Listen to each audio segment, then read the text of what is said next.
자, 이제 우리 함께 말씀을 보겠습니다. 사도행전 8장 9절부터 25절까지 저와 여러분 교독으로 읽도록 하겠습니다. 본문이 좀 평소보다 길지만 하나의 이야기라서 우리 같이 읽어 나가겠습니다. 9절을 제가 먼저 읽겠습니다. 그 성에 시몬이라 하는 사람이 전부터 있어 마술을 행하여 사마리아 백성을 놀라게 하며 자칭 큰 자라 하니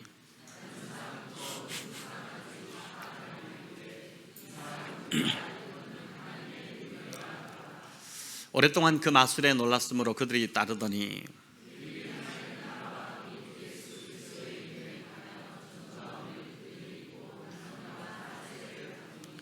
시몬도 믿고 세례를 받은 후에 전심으로 빌립을 따라다니며 그 나타나는 표적과 큰 능력을 보고 놀라니라.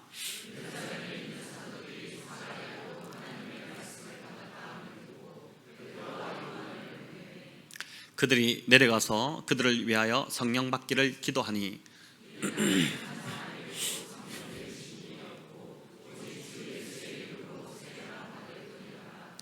이에 두 사도가 그들에게 안수하며 성령을 받는지라.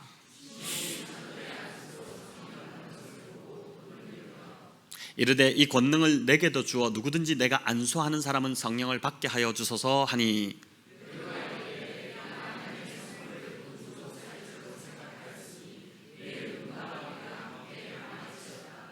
하나님 앞에서 네 마음이 바르지 못하니 이 도에는 네가 관계도 없고 분깃될 것도 없느니라.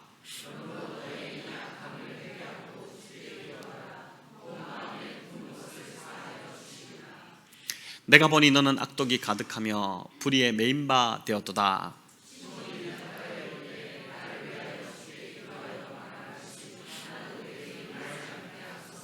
같이 읽겠습니다. 두 사도가 주의 말씀을 증언하여 말한 후 예루살렘으로 돌아갈새 사마리아인의 여러 마을에서 복음을 전하니라. 아멘. 네, 오늘 이제 제목을 너의 악함을 회개하라 이런 제목으로 잡았더니 어제 집에 갔더니 저희 아내가 무슨 제목을 그렇게 세게 잡았냐고 그렇게 이야기를 했는데 오늘 본문에 나와 있는 한 9절에서 제가 제목을 좀 땄습니다. 오늘 우리 모두에게 주시는 또 하나의 은혜가 있지 않겠나 싶습니다. 자, 오늘 본문은 이제 복음이 사마리아 땅으로 전해지던 중에 일어났던 일입니다. 제가 계속해서 지금 사도행전을 살펴보고 있는데 지난주 우리 살펴본 대로 스데반의 순교로 인한 기독교 큰 대박해가 일어나게 되었죠. 바울이라는 이제 인물, 이 바울이 등장해서 남녀노소 구분할 것 없이 모두가 다 잡아서 이제 옥에 가두었고 예루살렘 교회 성도들은 이 박해 때문에 이리저리 막 흩어지는 일들이 일어나게 되었습니다. 12사도를 제외하고 모든 제자들이 다 이제 흩어지게 되었는데 그 중에 특히 이제 빌립이라는 사람이 사마리아로 가서 복음을 전하게 됩니다. 그런데 그곳에서 시몬이라는 마술을 하는 자를 만나게 되는데 그 자도 복음을 듣고 세례를 받는 그 일들이 일어나게 된 것입니다. 자, 이 시몬은 사마리아에서 오늘 우리가 이제 이 시몬을 조금 더 집중해서 보게 될 텐데 이 시몬은 사마리아에서 굉장히 좀 유명한 자였고 아주 실세였다고 할 수 있습니다. 본문 9절, 10절, 11절이 이 마술사 시몬의 정보를 우리에게 좀 더 구체적으로 알려주는데 우리 다시 한번 읽어볼까요? 그 성에 시몬이라 하는 사람이 전부터 있어 마술을 행하여 사마리아 백성을 놀라게 하며 자칭 큰 자라 하니 낮은 사람부터 높은 사람까지 다 따르며 이르되 이 사람은 크다 일컫는 하나님의 능력이라 하더라. 오랫동안 그 마술에 놀랐으므로 그들이 따르더니. 아멘. 자, 여기 보니까 이 구절 들어보면 시몬은 마술을 부리는 자였다는 것을 알 수 있습니다. 구체적으로 어떤 마술이었는지 이제 사도행전의 저자인 누가가 언급하고 있지 않지만 많은 사람들이 그 마술에 놀라 따를 정도였습니다. 어린아이부터 노인까지 또 교육 수준이 낮은 사람부터 엘리트에 이르기까지 입을 모아서 이 사람이 하나님의 큰 능력의 소유자임을 인정하였습니다. 중요한 건 그가 이런 능력을 가지고 이제 스스로를 높였다는 것이고 또 많은 사람들이 자신을 따르도록 그 영향력을 계속 넓혀가는데 그 모든 것들을 좀 신경을 썼다는 것입니다. 9절에 보면 그가 자칭 큰 자라고 합니다. 또 10절에는 낮은 자부터 높은 사람까지 다 그를 따랐다 하고 11절에는 오랫동안 사람들이 그를 따랐다고 합니다. 이 마술사 시몬은 어느 날 갑자기 나타난 자가 아니라 오래전부터 사마리아에 이제 머물고 있던 사마리아의 어떤 터를 잡았던 사람이었다고 할 수 있습니다. 오랫동안 사마리아에 있으면서 마술로 사람들을 현혹시키고 자신의 영향력을 굳혔던 인물입니다. 이 시몬 앞에 사람들은 감히 나설 수 없었고 또 주장할 수 없었습니다. 마치 제왕적 존재와 같은 자, 그가 바로 이제 시몬이었습니다. 당시 초대교회 문헌에 보면 이 시몬에 관한 자료들이 이제 언급이 되어 있는데, 사마리아 사람들은 이 마술사 시몬을 자신들의 첫 번째 신으로 고백했다는 기록이 있습니다. 그 정도로 영향력이 있었다는 것이죠. 또 위경의 자료를 살펴보면 그가 날 수 있었다는 기록도 있습니다. 참 놀랍지 않습니까? 아마 공중부양 정도를 좀 하지 않았겠나 싶은데 이제 눈속임과 같은 일이었죠. 악한 영의 역사와 더불어 눈속임을 하는 마술적 효과로 사람들을 현혹시키고 자신을 신적인 존재로 계속 그렇게 만들어갔던 것입니다. 한때 은사를 사용해 많은 사람들을 현혹시키는 자들이 있었습니다. 사람들이 쓰러지기도 하고 또 병이 낫기도 하는 등 이런 사람이 집회하는 곳에 가보면 신기하기도 하고 마치 아주 재미난 쇼를 보는 것 같기도 하고 또 두렵기도 하고 막 이런 마음들이 들었습니다. 그런데 다 그런 건 아니지만 나중에 이제 그 모든 것이 몇몇 사람들은 유명했던 인물들 이름만 대도 아는 그런 사람들이 있죠. 세계적으로 유명한 이런 집회 강사였던 분들이 다 가짜로 이제 속임수였고 쇼였다는 것이 판명되지 않았습니까? 고침받은 자들도 그렇게 막 갑자기 걷지 못하던 자들이 일어나게 되고 이런 일들도 알고 보니까 다 짜고서 했다는 것이었습니다. 그런데 시몬이 지금 오늘 본문에 만나게 되는 시몬이 바로 그런 자였다는 것이죠. 사마리아에 빌립이 들어가 이제 복음을 전하기 시작했습니다. 그러자 사람들이 예수님을 믿기 시작했고 다 세례를 받는 일이 일어납니다. 사람들이 진짜를 만나니 시몬은 잊어버렸고 진짜에 이제 매료되기 시작한 것입니다. 우리 화폐 감별사들이 이제 진짜 화폐와 위조 화폐를 구별할 때 어떻게 한다고 합니까? 우리는 보통 뭐가 틀렸는지를 먼저 찾으려고 하는데, 뭐가 틀렸는지를 알면은 진짜가 뭔지를 이렇게 안다고 생각하는데, 이 감별사들은 위패는 거들떠 보지도 않고 진패만 계속해서 쳐다본다고 하죠. 진패만 계속 본다는 것입니다. 그렇게 진짜를 계속 보다 보면 가짜를 봤을 때 가짜가 바로 보인다는 것이죠. 마치 이처럼 사마리아 사람들이 빌립을 통해 진짜 복음을 만나니까 비로소 시몬이, 그동안 그 시몬에게 완전 세뇌당해 왔었는데 이 진짜 복음을 만나다 보니까 시몬이 가짜라는 것이 분별되기 시작한 것입니다. 자, 재밌는 건 13절에 나오듯이 이 시몬도 세례를 받았다는 것이죠. 우리 메시지 성경으로 이 부분을 이렇게 의역해 놓았는데 한번 같이 읽어보도록 하겠습니다. 시몬도 믿고 세례를 받았다. 그 순간부터 그는 빌립을 그림자처럼 쫓아다녔다. 하나님의 모든 표적과 기적에 매료되어 그는 도무지 빌립의 곁을 떠나려 하지 않았다. 아멘. 자, 대단한 일이 벌어졌습니다. 아마 사마리아에 신문이 있었다면 그 신문에 대문짝만하게 나지 않았겠습니까? 마술사 시몬 예수 믿고 세례를 받다, 이런 타이틀이 그 일면에 이렇게 나게 되었을 텐데, 오늘 본문에 보면 세례받은 자가 이 시몬뿐만 아니라 여러 남녀 사람들이 많았지만은 오직 시몬만 그 이름이 거론됩니다. 그만큼 그가 믿고 세례를 받았다는 이 일이 대단한 일이었다는 것이죠. 그런데 문제가 있었습니다. 시몬이 세례를 받았지만 복음의 본질에 반응한 것이 아니라 표적과 기적에만 매료되었다는 것입니다.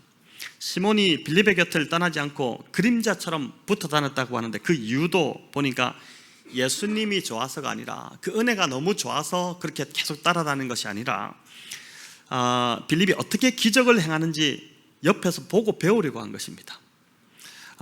그가 이제 사람을 속이는 마술을 평생을 해왔던 자지 않습니까? 그러니까 이게 보니까 새로운 기술인 것 같고 새로운 뭔가 있는 것 같고, 그러다 보니까 이 머리가 얼마나 비상했겠습니까? 그러니까 응용과 흉내의 달인이었던 이 시몬이 그것 때문에 빌립을 떠나지 않고 계속 붙어 있었던 것이죠. 그의 이런 속내는 오래가지 못하고 이내에 드러나게 되었습니다. 여러분, 좋지 않은 동기와 속내는 결코 숨길 수가 없습니다. 특히 우리 공동체 안에서는 더 그렇습니다. 언젠가는 반드시 드러납니다. 시몬의 이 숨은 동기는 금방 드러났는데 사마리아도 하나님의 말씀을 받았다는 그 이야기가 예루살렘 교회에 전해지자 어떻게 됩니까? 예루살렘 교회가 베드로와 요한을 이 사마리아 땅에 이제 내려보냅니다. 가서 이제 이 상황을 좀 확인해보고 또 기도도 해주고 이렇게 하라고 보냈는데 베드로와 요한이 내려와서 믿고 이제 세례를 받은 자들에게 안수를 하자 성령이 임하게 되는 역사가 일어납니다. 그런데 이 광경을 옆에서 보고 있던 이 시몬이 굉장히 몹시 흥분하게 됩니다. 우리 18절 19절인데 같이 한번 읽어보겠습니다.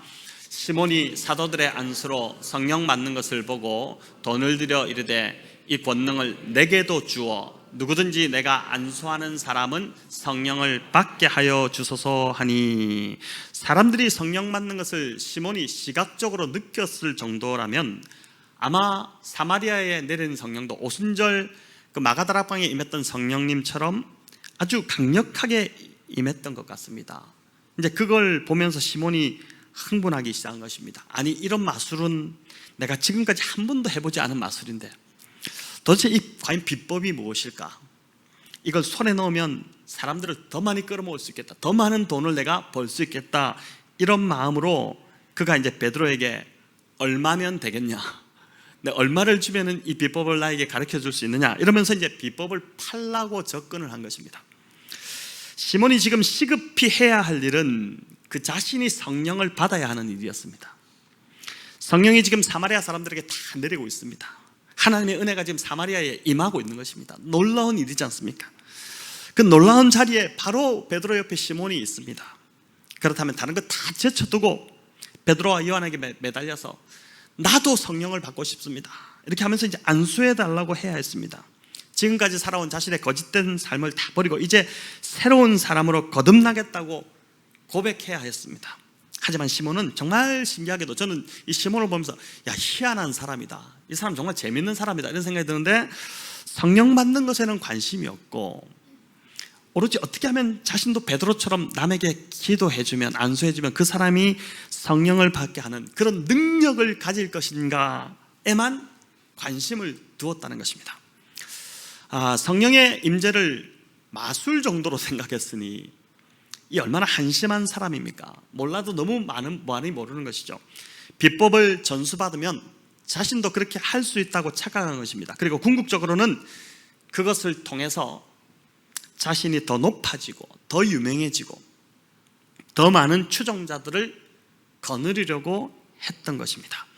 13절에 나오듯이 전심으로 빌립을 따라다니는 열심을 내었지만 이게 안타깝게도 바른 열심이 아니라, 바른 신앙이 아니라 어긋난 열심이고 불순한 동기의 열심이었다는 것입니다.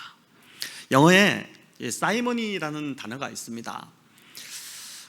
이 뜻이 이제 성직매매라는 뜻인데 성직을 돈을 주고 산다는 뜻입니다. 근데 이 말이 바로 오늘 이 본문에 나오는 시몬, 이 사도행전 8장에 나오는 시몬이라는 이름에서 나온 단어입니다. 사이몬, 이 사이몬에서 사이몬이라는 이 단어가 나온 것입니다. 실제로 마카비서 같은 자료에 보면 왕에게 많은 돈을 주고 대제사장직을 샀던 그런 사례들이 나옵니다. 또 중세교회도 교회가 타락하던 그 시기에 큰 교회로 부임하기 위해서 그 이제 교황청의 실세들에게 청탁을 하고 뇌물을 주어서 그 자리를 얻기도 했었습니다. 여러분, 오늘날도 여전히 이 성직 매매는 이루어지고 있습니다. 교단 총회장을 선출하는 자리에서 금품이 오가는 낯뜨거운 일들이 벌어지기도 하고, 또 교회도 직분자를 선출할 때 가끔 이런 일이 일어나기도 합니다. 장로와 권사가 되기 위해서 교회에 이제 돈을 내고, 얼마씩 내고 장로와 권사 직분을 받는 일들이 우리 주변에 이제 어떤 교회들에서는 버젓이 일어나고 있는 일들이지 않습니까? 여러분, 직분을 받기 위해서 돈을 내야 한다면 그건 돈으로 직분을 매매하는 것과 뭐가 다르겠습니까? 성령을 돈을 주고 사려고 했던 이 시몬과 다를 바가 하나도 없는 것입니다. 그런데 사람들이 왜 이렇게까지 총회장이나 장로나 또 권사의 직분을 돈을 주고서라도 사려고 하는 것일까요? 그만큼 그런 직분이 매력적으로 느껴지기 때문이지 않을까요? 우리 권사님들, 장로님들은 그게 별로 그렇게 매력적이라고 느껴지지 않을 것 같다는 생각이 드는데, 이제 돈을 주고서라도 사고 싶게 느껴지기 때문에 이제 달려드는 것이 아닐까, 이제 이런 생각이 듭니다. 이제 그런 직분을 얻게 되면 권력도 가지게 된다고 착각하는 것이고, 또 명예도 얻고 돈도 생기고 추종자들도 생기고, 심지어 사람들을 마음껏 좀 주무를 수 있다고 생각하고, 또 어딜 가든 장로님, 권사님이라고 대접도 받는다고 생각하는 것입니다. 저희 교회는 저는 그렇지 않다고 믿습니다. 저희 교회 장로님들, 권사님들 임직 받으시고 이제 11월이 되면 1년이 되는데 아직 1년이 안 됐죠. 한 7, 8개월 돼 가십니까? 그런데 벌써 직분이 함부로 받을 자리가 아니었다는 것, 그런 고백이 아마 나오실 거라는 생각이 듭니다. 이제 직분 감당이 참 쉽지 않기 때문에, 이 직분을 섬긴다는 것이 정말 쉽지 않기 때문에 그런 것입니다. 여러분, 그런데 초대교회는 더 그랬습니다. 초대교회는 어찌 보면 서로 직분을 맡지 않으려고 했을 것입니다. 그 자리는 자신의 것을 다 내어 섬겨야 하는 고생길이었고, 심지어 교회에, 우리는 뭐 그런 박해가 없지만은 교회에, 초대교회 박해가 임하면 가장 먼저 순교당할 수 있는 위험한 자리였기 때문에 그렇습니다. 직분을 돈을 주고 사려고 하는 시몬과 같은 자들이 여전히 있다는 것은 한국 교회가 그만큼 교회의 그 본질에서 벗어나 있다는 것을 증명하는 것이라고 할 수 있을 것입니다. 안타깝게도 이 시몬은 세례를 받았지만 여전히 하나님 나라의 가치를 알지 못했습니다. 성령을 돈을 주고 살 수 있다고 그렇게 오해한 것입니다. 성령은 자신이 부릴 수 있는 대상이 아닌 순종해야 될 대상이고, 또 성령은 소유의 대상이 아닌 사랑의 대상이라는 것을 이 시몬이 몰랐다는 것이죠. 성령의 뜻을 따라 살아야 할 자가 오히려 성령을 돈을 주고 사려고 했으니, 그러니까 성령으로 살아야 할 자가 성령을 사려고 했으니 이 참 비극적인 상황이 이 사람에게 벌어진 것입니다. 보니까 인간은 부패한 존재라서 능력이 생기면 자꾸만 시몬처럼 영향력을 행사하려고 듭니다. 그래서 보니까 은사를 받고 능력을 받은 분들 중에 끝까지 가지 못하고 변질되어 망친 분들이 참 많습니다. 능력이 나타나니까 사람들이 몰리고, 또 헌금을 많이 하니 돈이 모이기 시작합니다. 그래서 교만이 들어가고 탐욕이 들어가면서 자신도 모르게 변질되어 버리는 것입니다. 여러분, 그래서 하나님께서 나에게 그런 능력을 주시지 않은 것을 감사하시기 바랍니다. 또 저에게, 여러분의 목사인 제가 조영기 목사님과 같은 능력이 없음도 감사하시기 바랍니다. 목사가 안수하면 병이 바로 낫고, 손을 대어 기도하면 쓰러지고 방언이 막 터지고, 지난주 어제 금요일날 밤에 우리 아이들 놓고 우리 기도할 때도 머리에 손을 얹고 기도하면 아이가 갑자기 막 방언이 터지고, 이런 일이 일어났다면 어떻게 됐을까요? 여러분, 또 한 번의 설교로 수많은 군중들이 회개하고 돌아오는 그런 능력을 저에게 주셨다면 저는 지금 이 자리에 있지 않을 것입니다. 아마 전국을 돌아다니면서 부흥 강사로 돌아다니지 않겠습니까? 그런다고 교회는 거의 돌아보지 못하는 그런 목사가 되지 않겠습니까? 제가 지금까지 이런저런 것들을 경험해보니 은사를 가진 자들이 겸손하기가 참 쉽지 않습니다. 능력이 많은 사람일수록 인격적인 사람을 찾아보기가 힘든 것입니다.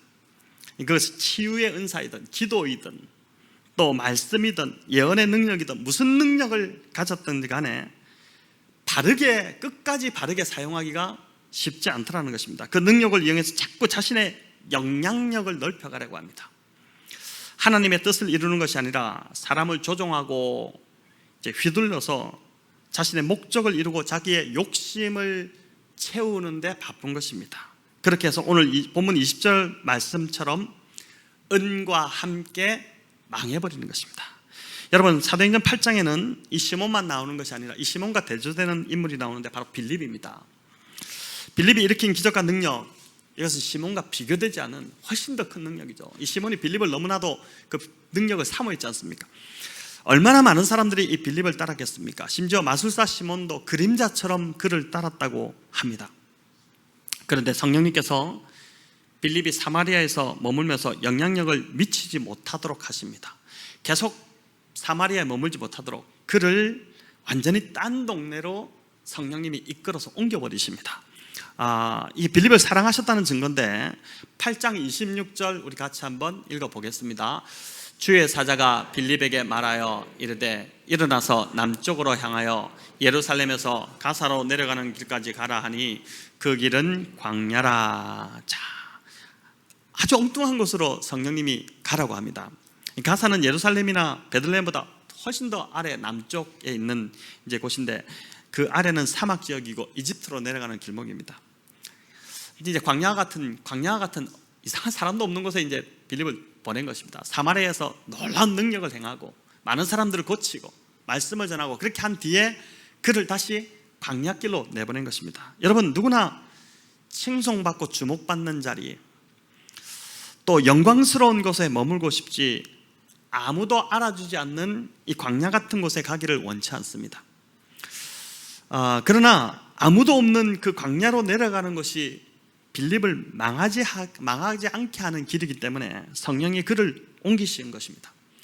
아마 시몬이었다면 어떻게 됐을까요? 시몬을 광야로 하나님 내려가라 했다면 광야로 아예 가지도 않을 뿐더러 어떻게 그를 광야로 데려다 놓더라도 끝끝내 다시 사마리아로 돌아와서 그 영광스러운 자리를 차지하려고 하지 않았겠습니까?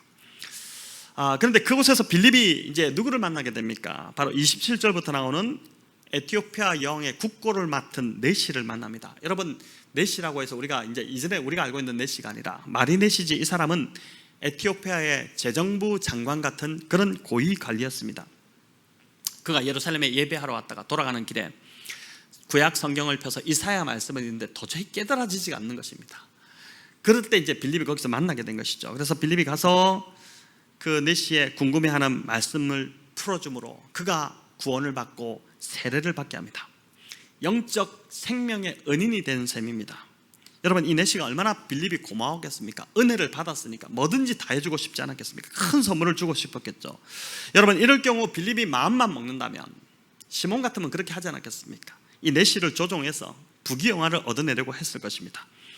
네시의 마음이 지금 활짝 은혜로 열려있으니 충분히 그렇지 않았겠습니까?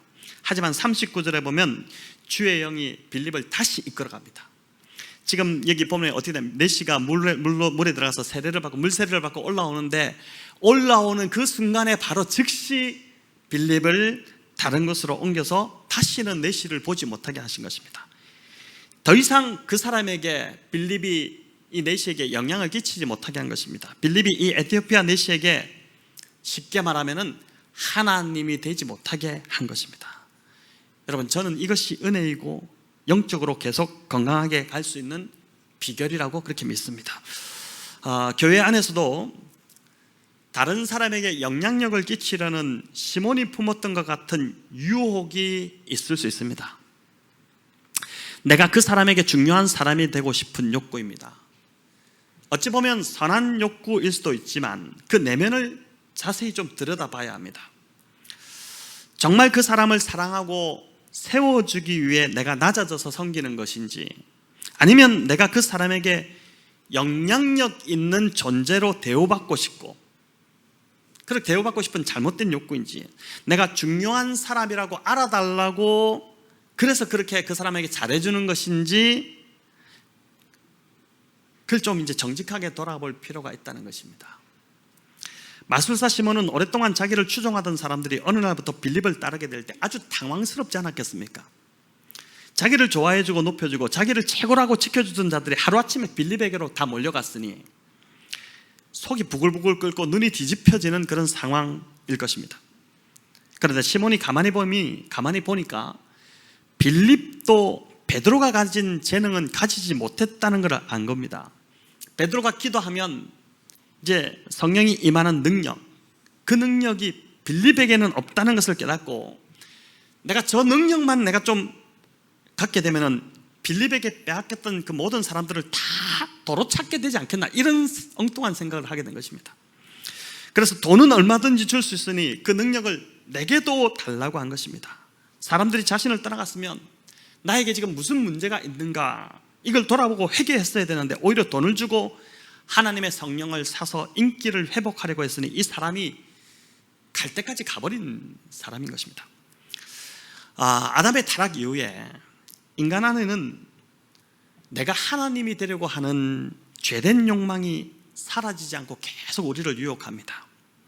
사단이 선악과를 따먹게 한 것도 그걸 먹으면 눈이 밝아져서 뭐가 된다고 했습니까? 네가 하나님처럼 될 것이다, 그렇게 말하지 않았습니까?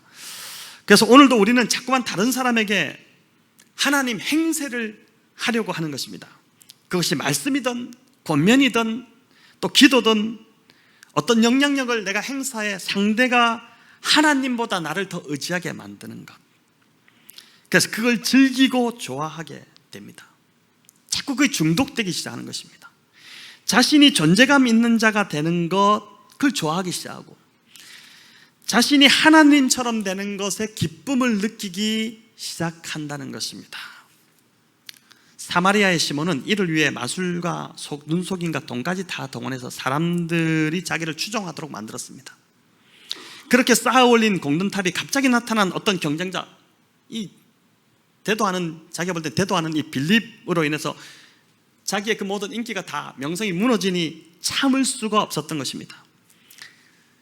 여러분 한번 생각해 보세요. 혹시 나도 다른 사람에게 돈을 쓰고 잘해주고 심지어 내가 기도해 줄게, 너를 위해 기도해 줄게, 기도해 주고 또 말씀도 보내주고 이렇게 하는 것, 이것이 내가 그 사람에게 중요한 대상이 되고 인정받고자 함이 아닐까.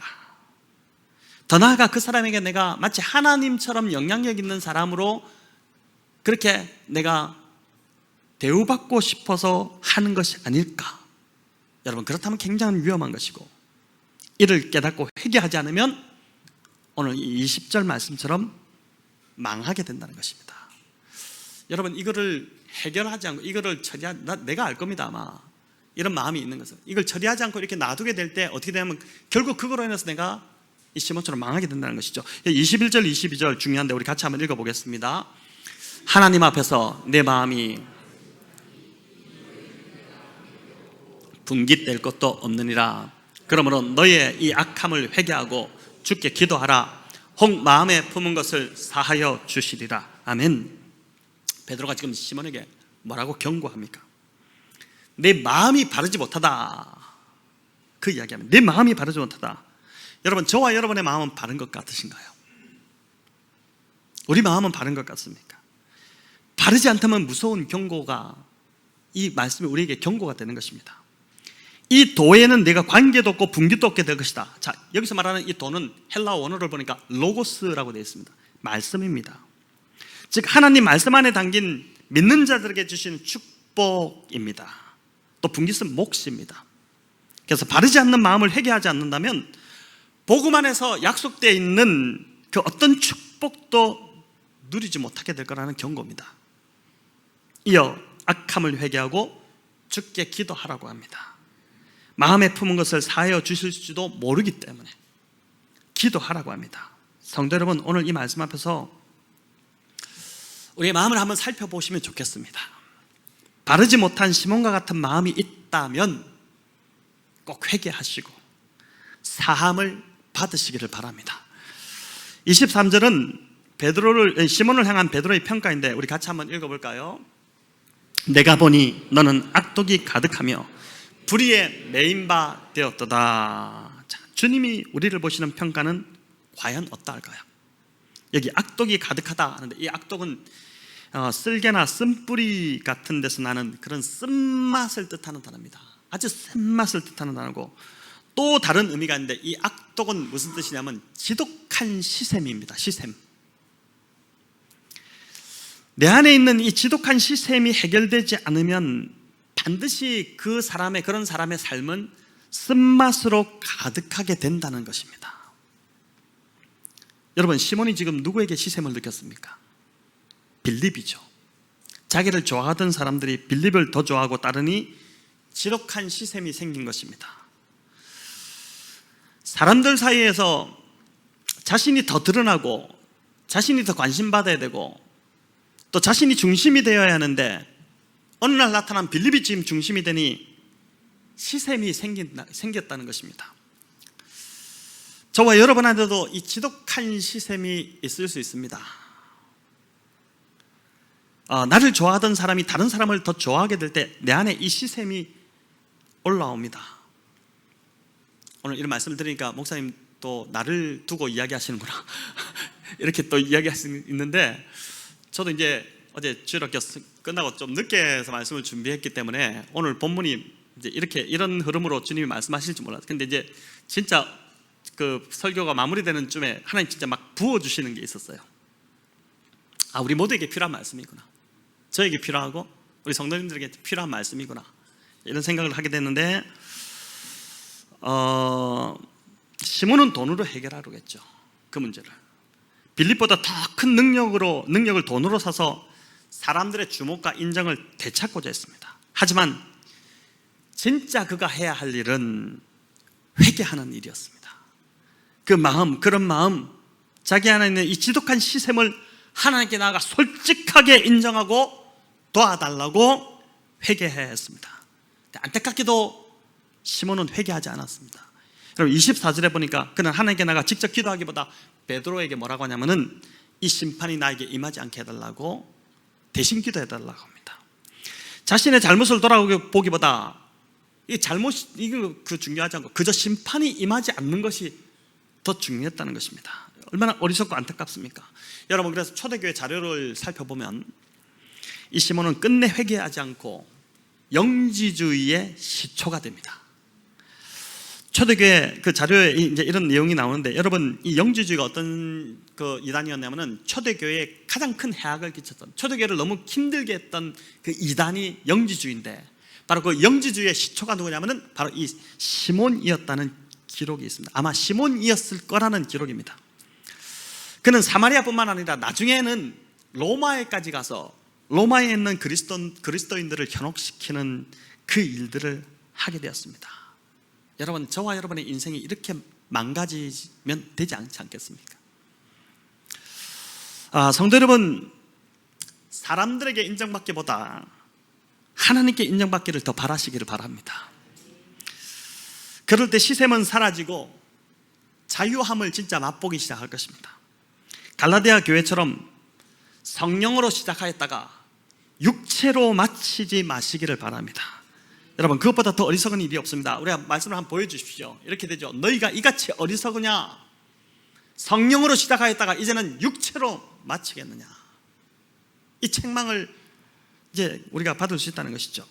오늘 이 말씀 앞에서 지금 내가 교회 공동체에서 내가 자꾸 드러나고 주목받고 중심이 되려고 하고 있지는 않는지 내 마음을 잘 좀 살펴보시기 바랍니다. 이거는 어떤 특정한 어떤 사람이 아니라 우리 모두에게 사실 지금 다 해당되는 말입니다. 저부터 시작해서 모두에게 다 해당되는 말입니다. 내가 지금 그 대접을 받아야 되는데 다른 사람이 그 대접을 받고 있어서 속이 상해 있지 않은지 살펴보시기 바랍니다. 나의 영향력이 점점 작아지고 있어서 내가 지금 속상하지 않은지, 살맛이 나지 않는지 한번 돌아보시기 바랍니다. 요즘 이런 일로 인해서, 아까 악독이 아주 쓴맛이라고 그랬는데, 요즘 이런 일로 인해서 내 삶이 아주 쓴맛처럼 그 쓴맛으로 가득하다면 하나님 앞에 엎드려야 할 때가 되었다는 것입니다. 회개해야 되는 시간이 온 것입니다. 여러분 25절을 보면, 우리가 읽지 않았죠? 25절 한번 보십시오. 베드로와 요한 두 제자가 예루살렘으로 돌아가는 길에서도 사마리아의 여러 마을에 들려 복음을 전하는 내용이 나옵니다.